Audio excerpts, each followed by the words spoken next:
Qui était le premier sur Terre? C'était l'œuf ou la poule? Je pense que c'est l'œuf. Moi, non, est-ce que c'est la poule? Pour moi, c'est la poule. Il a bien fallu qu'elle sorte de quelque part, la poule. Parce que la poule, elle prend des œufs. La poule, elle est bien née quelque part, de l'œuf. Alors c'est quoi? C'est l'œuf ou la poule? L'œuf ou la poule? Bonsoir Marion. Bonsoir. Alors, qu'est-ce que tu as préparé pour aujourd'hui? Alors, on va commencer avec les bourdons. Figurez-vous que certains bourdons sont capables de résoudre un problème instinctivement. Alors déjà, cette phrase est censée vous laisser bouche bée, mais elle n'est même pas finie, puisque les bourdons sont aussi capables de transmettre la technique au reste de la colonie. Restez assis, chers auditeurs, je vous explique. Le 4 octobre dernier, des chercheurs anglais, chinois et norvégiens ont publié une étude étonnante dans la revue PLOS Biology. Alors le décor, des fleurs artificielles recouvertes d'un liquide sucré. Elles sont mises sous plexiglas et elles possèdent chacune une petite corde qui dépasse dessous le plexiglas.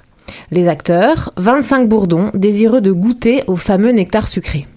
Le hic, vous l'avez compris, c'est que les fleurs ne sont pas accessibles. Il faut d'abord tirer sur la corde.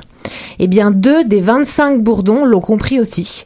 Et ils ont réussi à tirer sur la ficelle pour attirer la fausse fleur vers eux et butiner le butin. Incroyable, c'est donc que certains insectes, même si la proportion est faible, peuvent résoudre un problème instantanément. On les appelle des innovateurs. Alors, incroyable, effectivement, mais c'est pas tout, c'est pas fini. Les chercheurs sont allés encore plus loin. C'est ça, ils sont allés encore plus loin. En fait, après, les chercheurs, ils ont voulu entraîner 40 insectes à cette même tâche, de manière plus progressive cette fois, en 5 étapes. Alors pour résumer, au départ, ils ont montré la fleur sucrée au bourdon, et petit à petit, ils l'ont placée sous le plexiglas. Lors des premières étapes, la fleur et sa cordelette étaient accessibles, puis dans les dernières, on le comprend, seule la cordelette dépassait du plexiglas. Donc l'idée, c'était de leur apprendre que la ficelle était reliée à la fleur et qu'il fallait la tirer pour accéder à la récompense. Résultat, 23 des participants entraînés ont réussi. Donc c'est un petit peu plus que la moitié parce que je vous le rappelle, ils étaient 40 au départ. Alors la dernière étape, c'est que les scientifiques ont ajouté au groupe des insectes naïfs qui n'avaient donc pas participé à l'entraînement. Eh bien, devinez quoi ? Eh bien, après avoir observé leurs congénères, 60% d'entre eux ont appris à tirer sur la fameuse cordelette pour obtenir le liquide sucré. 60%, c'est donc plus que les fameux 50% qu'on estime être la chance. Alors, les chercheurs parlent d'une diffusion culturelle. C'est donc de là que vient le mot culture que j'ai employé au départ. Les bourdons ont donc appris la technique et pourraient devenir des démonstrateurs à leur tour pour les plus jeunes. Et la compétence perdurerait de génération en génération.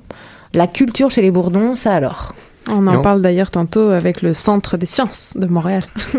La culture des sciences. Pas la culture chez les bourdons, non? Certes, mais c'est transmis de génération en génération. Diffusion culturelle, moi ça me... On tirera sur la cordelette alors, la cordelette d'alarme. Mais on reste pour l'instant chez nos amis les bêtes avec toi Marion, et tu nous parles même encore une fois d'insectes. Et cette fois tu rentres dans une histoire qui va nous faire dresser un peu le poil, une histoire d'Halloween si j'ai bien suivi. C'est ça.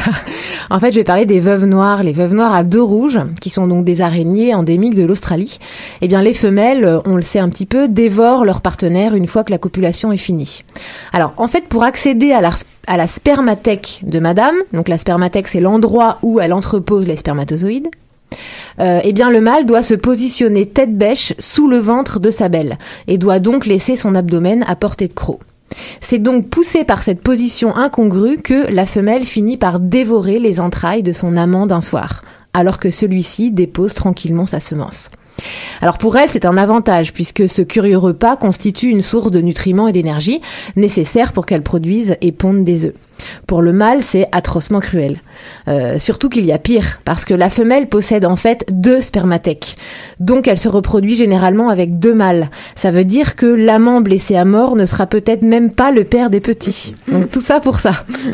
En tout cas, ce cannibalisme copulatoire fait figure d'exemple quand on cite les effets extrêmes de la sélection naturelle. Bon, c'est la date Tinder qui se passe vraiment très mal.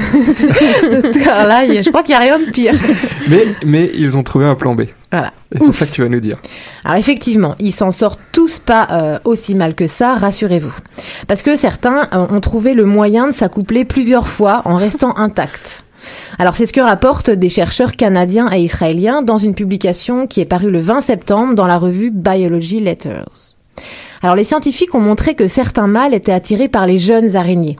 Alors non pas pour la fermeté de leur corps, mais parce que elles sont encore immatures, eh bien ces jeunes et jolies ne les dévorent que très rarement. Et il est là le plan B. Alors, elles sont immatures, ok, mais elles sont à quelques jours de leur mue finale. C'est-à-dire qu'elles ont quand même développé leurs organes d'entreposage du sperme, les fameuses spermathèques. Le problème, c'est que les femelles sont encore recouvertes de leur exosquelette juvénile. Eh ben, tant pis, les mâles intrépides parviennent à perforer l'abdomen des jeunes femelles avec leurs crochets pour accéder à la spermathèque et déposer leur sperme. Alors, bon, allez, on va dire chacun son tour. En fait, c'est une tactique adaptative pour les mâles, puisqu'ils peuvent se reproduire plus d'une fois. Mais les femelles, elles, restent en vie. Ouf. Ça ne leur cause même pas plus de tort que ça, puisque de toute façon, dans quelques jours, elles n'allaient pas tarder à changer de carapace. Donc finalement, elles n'ont rien. Et cerise sur le gâteau, en plus, elles conservent leur sperme jusqu'à leur maturité et elles engendrent une progéniture. Alors, selon les scientifiques, il y a environ 30% des femelles qui seraient fécondées avant l'atteinte de leur maturité. Donc, en gros, survivre et se reproduire, on en revient toujours à ça. Merci Marion.